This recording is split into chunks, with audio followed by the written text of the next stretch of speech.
right, welcome to another edition of the Unleashed podcast. Today we have Beata Mercier, who is our Director of Account Services, and we're going to be talking about digital road mapping, what it is, what we do with it, how it helps our clients, and we'll go from there. So Beata, welcome. Nice to have you today. Why don't you introduce yourself and tell us a little bit about who you are and what you do here at Unleashed. Thank you, Ryan. My name is Beata Mercier. I am the Director of Accounts here at Unleashed. Part of my roles and responsibilities primarily are to oversee and nurture relationships with not only our existing clients, but also our partners. I also do some extra stuff like working on project planning, team coordination, financial management, and do a lot of the training for some of our project managers here at Unleashed.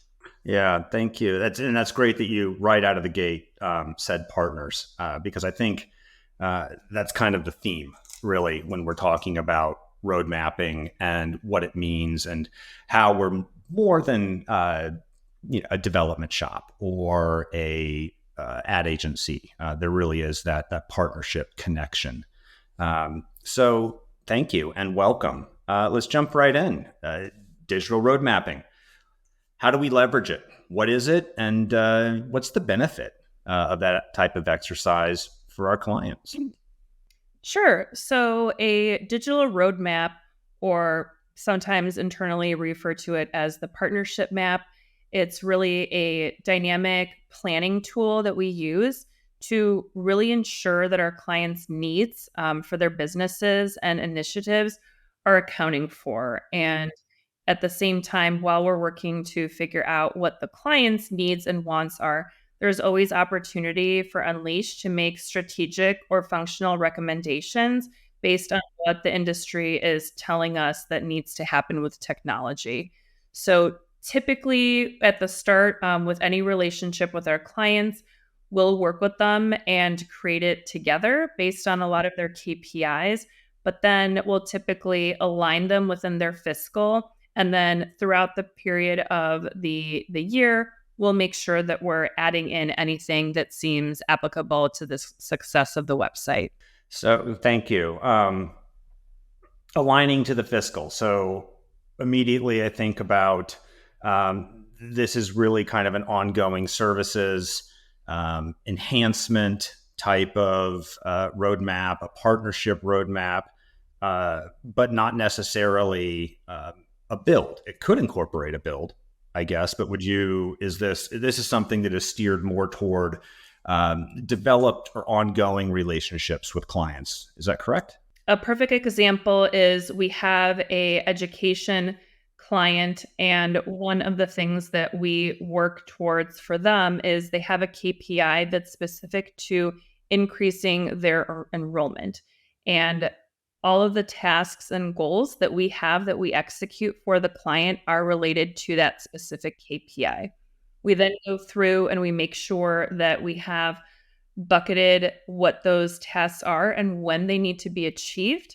And then that way, that allows us to really build out that nice backlog for us so we know when we need to execute that work. Once we have that work kind of scheduled, the tool is really fantastic because it not only shows what the estimate is for those tasks to complete, but it rolls up into a nice document that allows our partners to then take that up to their senior team and be able to showcase everything that they've delivered against that single KPI. KPIs, senior leadership, roadmaps, are they best utilized, I guess, for the execution of enterprise level initiatives, tasks, or is this also something that we're utilizing during the everyday execution of just support of a website? Absolutely. So it doesn't matter on what the size of the business is. We always like to make sure that we are providing recommendations and doing any of the work related to the client site that's meeting their goals. So in some cases, we absolutely have clients who are at the enterprise level In some cases, we have some clients that, they do not have very large budgets. So we want to make sure that we are being very thoughtful and mindful for how we spend their budget. So a perfect example would be if a client has a main goal that we need to target, uh, if something then comes up later on in the year that maybe wasn't originally scoped for, it really provides us the opportunity to raise our hand and say, you know what, this was not originally part of the goals within your roadmap. Where do we want to go? Do we want to make some adjustments? Do we maybe need to get some additional funding in order to execute this if it is a high priority? And it just really opens everything up to a very transparent conversation. So again, it doesn't matter how large or small the client size is, we can do the road mapping, and we absolutely do for all of our clients. Got it. So how does that work? You're presenting a roadmap. You're working with the client side lead stakeholder. Talk a little bit about, the development. What does that look like of the roadmap itself? Sure. So typically what we start off is we always ask the client, what are your main business goals for the website? And in some cases, the clients always jump in and they have these very tactical things that they want to accomplish. And we kind of put on the brakes and say, that is great. And I'm sure that we can execute against that, but we want to make sure that these goals are high level. So I had previously mentioned increasing enrollments, for example. So we could do that in 15, 25 million different ways, right? So those tasks are what we help to align the clients with. Now, who are the clients that help us do that? A lot of the time, it would be our day-to-day contact. But in some cases, we always want to make sure that we are including those key stakeholders, Ryan. So that's going to be your, sometimes it's the CMO, sometimes it's the VP of marketing, sometimes it's the shareholders of the organization. It really depends on what that size of the company is in order to create that mapping. And the reason that it's so important to include everyone at the upfront is that during the course of that roadmap, there's never going to be that moment where there is uncertainty about where the project is headed during that period of time. Got it. Thank you. So you talked about the execution of initiatives that a client might have. What does Unleashed bring to the table, in the development of these roadmaps? Yeah, great question. So really, you've heard me use the term partner a lot. And where our value really is with these roadmaps is we always hear what the client's goals are, right? And we like to take those goals and we like to hear what their interpretation is of how to potentially solve some of those things. But we are the industry experts. So we can always come to the table with multiple solutions that may previously not have been considered. And we can also show multiple different budgets to execute a similar requirement. One of the other things that we really like to do is we pull different audits and analysis to make sure that the client's website is still meeting best practices. I'm going to bring up accessibility as an example. Accessibility might not be something that the client has considered as one of their goals, but we know how important it is to make sure to keep the Google gods happy and making sure that your ranking stays up. So we want to make sure that we're providing that extra level of service and always giving the client recommendations. And then a third example I'll just put out there is there's a tool that does different user journey mapping. And we can really see if there are parts of the website that people are maybe struggling with. So something that may be really intuitive for the client, they're in the website every day, they know where that content lives. A basic user might not be able to find it. They might not be able to see where they need to go. So having some of those tools implemented on the website as well would be some of the additional recommendations that we would then bring to the table to kind of, provide a holistic Sure. recommendation to the client. Yeah. Yeah. So what are that's outstanding. So we talked about the proactive kind of facilitation of this work with a client. You mentioned a tool set really, I guess, designed at evaluating the user flows, leveraging different types of data, I guess, to provide that proactive recommendation. What does that look like? What tools are we talking about? Is that something that the client is responsible for? Is that something that we're just providing? How does that look in an everyday account relationship? Yeah, definitely a mix is the short answer. A little bit more thorough of an answer, I can let you know that there's definitely tool sets that Unleashed provides that help to, be able to run some of these audits. So one of the tool sets that we use, for example, we use Moz and Screaming Frog. That can help to kind of find some low-hanging fruit in order to demonstrate and showcase areas of improvement for the site that we might not catch right out of the gate. Um, broken links, for example, right? You might find one on a page, but when you're an enterprise level website and your site is running, thousands of pages, you want something to just quickly run, and you might actually see that something that you didn't think was a problem you'd want to resolve. So we use some of those tools. We also leverage the Google Suite, making sure that we're checking in on analytics and site performance as well. I brought up Hotjar. Hotjar is kind of a monitoring tool that will allow us to better see where users go and how people are kind of clicking through your website to find that information they need.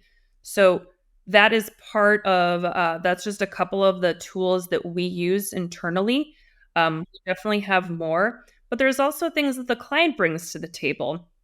There are a lot of third-party tool sets that some of our clients very specifically require and use regularly. One of my clients, for example, they are actively using Site Improve because accessibility is their number one most important thing to make sure that they have the most accessible website in comparison to their competitors. Got it. So before I jump into my next line of questioning, I just want to pause for a second because I think that there could be, let's just define what we're talking about. Yeah, okay, we have a roadmap, it's a plan, it's how we want to engage with clients, from what I'm understanding, to really kind of spend the fiscal. It is accompanied by professional expert recommendations around how we also might feel that there are important initiatives to be layered into those types of tasks. But what does a document look like? Is a roadmap. So is it a Word document? Is it Excel? Is it, what tools are we using? How are we presenting this data layer to the clients? And really, how do we manage that? Yeah, so there's a couple of different ways. Originally, we were using an Airtable program, and that does require licensing. So we opted to. So for people that don't know, Airtable is essentially a very complex Excel type of data layer with other graphics, database driven. Is right? Am I accurate? Yeah, Airtable is, for the lack of, for better terms, a the Lamborghini of Excel. So you can pull information much easier. You can, shift data. There's also integrations with Airtable that you can pull into other systems. Uh, it does require licensing, so that's why we opted to kind of scale it down to Excel, because we obviously want to make sure that clients can get into it. Most people have Excel. So we wanted to make sure that the tool was leveraging a system that anybody can look at. And not only our clients, but also let them share this with the VP of marketing. Let them share it with without this. having to get an additional license. And so it Exactly. sounds like we're using Airtable as a paid tool because it does the Lamborghini of, what those types of things are. And there's an option potentially to invite our clients or partners to that tool, but we're also presenting it in another data layer via Excel. Correct. So we'll then build it out in Excel. And unfortunately, I'm not able to share it with you guys on today's podcast. But you can almost imagine a calendar, and it's broken out across the fiscal year. So for ease of this discussion, January through December. And then we go ahead and we populate what all the different tasks are. Now, they're not as Hold on, many. hold on. So tasks or So sounds they're pretty low level. so they're bucketed based on those KPIs. And they're just all the tasks are then kind of grouped together. So if you'll look on the far left-hand side, for an example, you'll see I'm going to throw out, 150 line items. Okay. But they're all nicely color coded. They have LOEs associated with them. They have What's an LOE? an LOE is an estimate. So your level of estimate. So how long is it going to take from start to finish for this particular item to get worked, resourced, pushed to production, QA from start to finish? That is what your LOE is going to be. Level of effort, Yeah. essentially. So it'll include not only all the tasks that we want to accomplish for to achieve that particular KPI, it'll have that LOE. It will also be bucketed into which quarter, sometimes what month we are trying to target that particular that goal to happen in. So just to be fully inclusive, we also want to make sure that we're padding for really important things. Security. We always want to make sure that if you're, no matter what your platform is, that we, as your maintainers of your website, will always need to make sure that we are monitoring and keeping your site full of the patches of whatever the latest security updates are. So you'll also see that that's kind of included in our padding as well throughout the entire fiscal. If you are a client that also hosts with us and we provide some of that support, you'll see that included as well. So that's mostly what the standard information is. We do also include kind of like a nice roll up. So then that way, at any point in time, the client can jump into the roadmap and say, what do I think that my bill is going to be in October? I asked for all these things, and I keep saying yes to Unleash to keep doing this work. This makes it really easy to take a look and say, we're going to hit this many hours by this date. And if there's anything extra that the client wants to add, or maybe we're pacing really high and they're not uncomfortable with all of that volume of work, they can raise their hand at any time and we have a conversation about it. When does this work need to happen? What can we move, etc. So it's really giving the client that nice level of transparency of all the things that we're trying to accomplish for them in that year.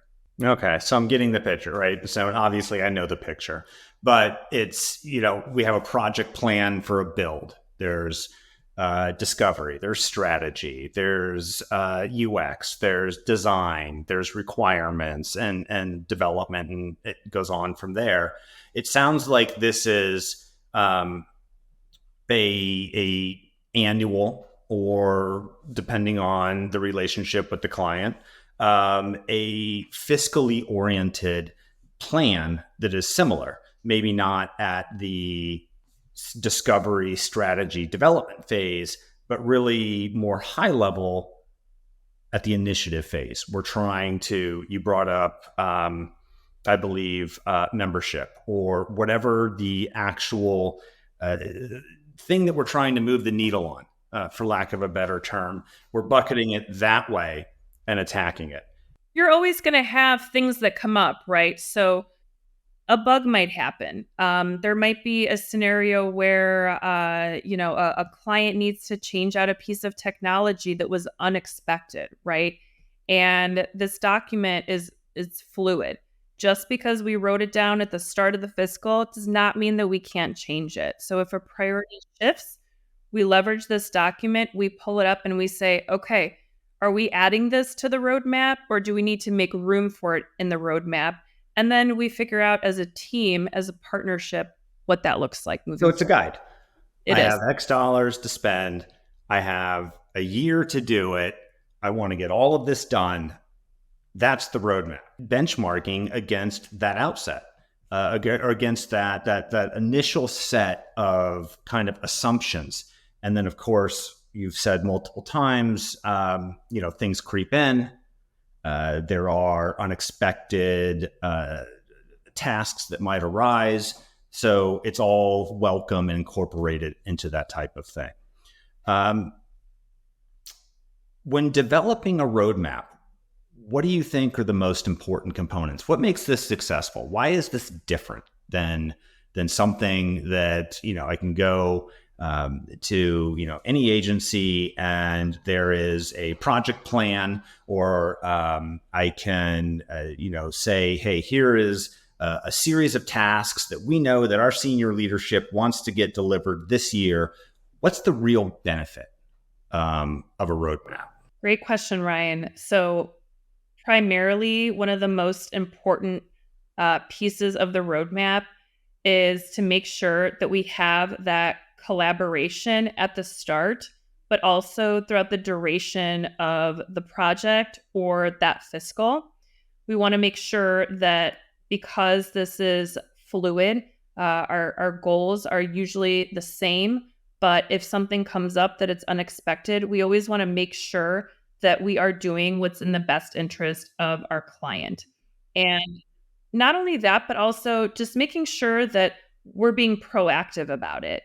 I think that other agencies have that. I've worked at a lot of other agencies, and there's this kind of order taking scenario where the client tells you, these are the tasks, please execute these. And then the agency's responsibility is to make sure that those come to fruition. Whereas Unleashed sees ourselves as more of an extension of the client's organization. So we're always going to be proactive in pushing up recommendations, suggestions, any sort of additional information to the client so that they can not only achieve their goals, but also potentially achieve them faster with a higher level of quality. Right. Yeah. And I think at this point in the podcast, it's pretty clear that we have worked together for quite a long time. We're talking about, and you're on the same page with me, which is what I was trying to say. We're talking about the differences between being a vendor and being a partner.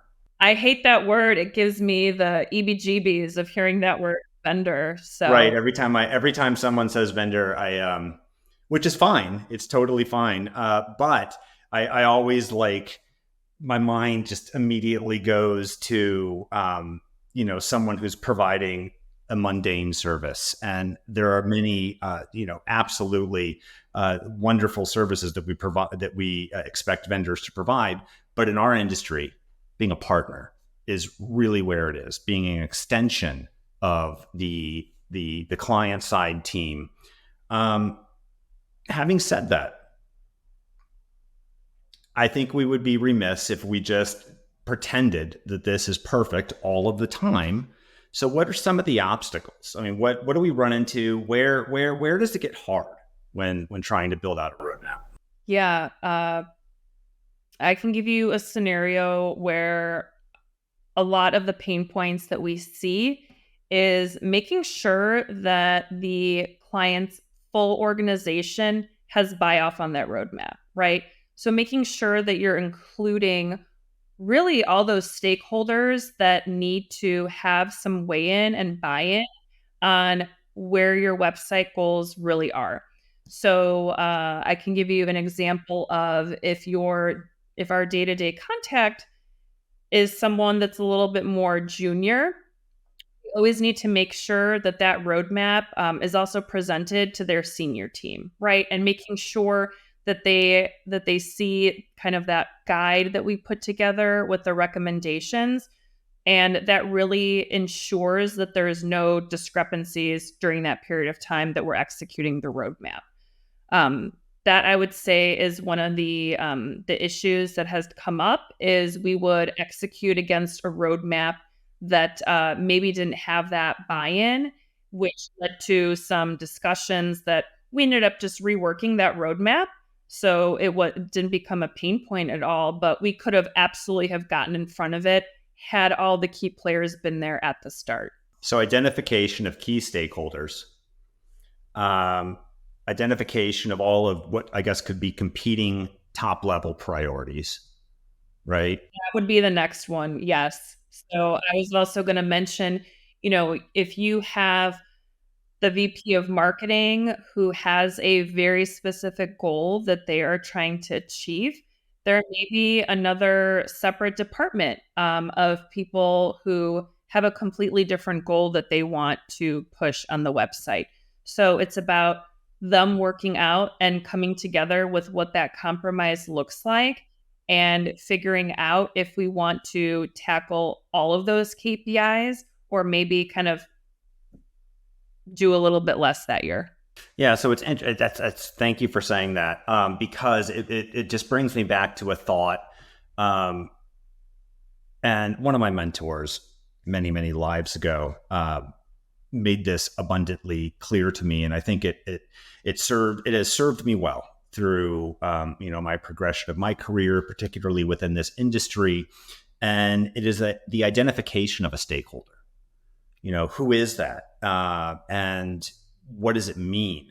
And so clearly a stakeholder is someone who has a piece of functionality that should be included in a website, or someone who has a need that needs to be handled within a digital roadmap.